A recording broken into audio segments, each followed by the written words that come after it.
As we all know, the situation on the ground isn't good. There's a great amount of human suffering, and it could get even worse if things continue on the current path. Naturally, I can't expand further on the matter. We'll continue to assist, even if the chances are slim. As soon as there's even a small opening and we have access to all sides, then I see this as our moral duty to make every possible effort to try and find a diplomatic solution.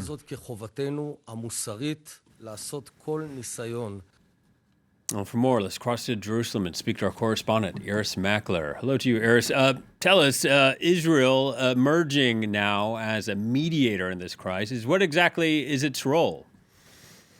I think that what sets Israel apart at the moment is that it's one of the few remaining countries that has relations with both sides. And as the Prime Minister Naftali Bennett said, there's no guarantees, but you have to try. You have to make an attempt if you're in that position. Israeli media is reporting that he has spoken to the Ukrainian President Volodymyr Zelensky 3 times in the past 24 hours.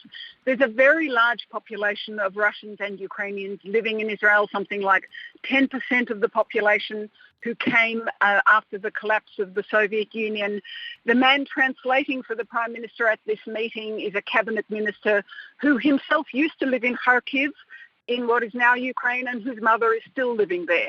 There are thousands of Israelis stuck in Ukraine at the moment, tens of thousands of Jews whom Israel is saying that it will make an effort to, first of all, to bring out of Ukraine and then to bring here. So I think that's part of the basis for Israel stepping up and doing this.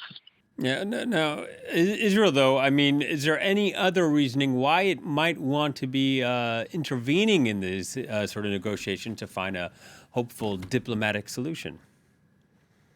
Yes, there has been some criticism of Israel because it hasn't been on board 100% with the Western criticism of Russia. The Western condemnation of Russia, it hasn't joined the sanctions program. And what they say in Israel is that they have a relationship with Russia because Russia has a military presence in Syria.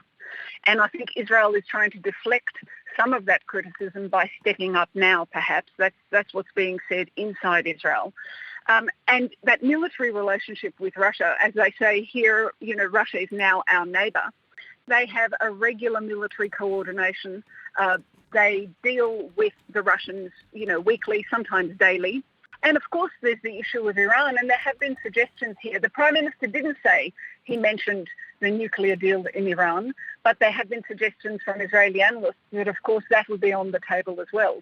And then, in fact, Israel isn't a mediator in the pure sense of the word. It's an interested party. All right, Irris. Thank you very much. Irris Makler reporting.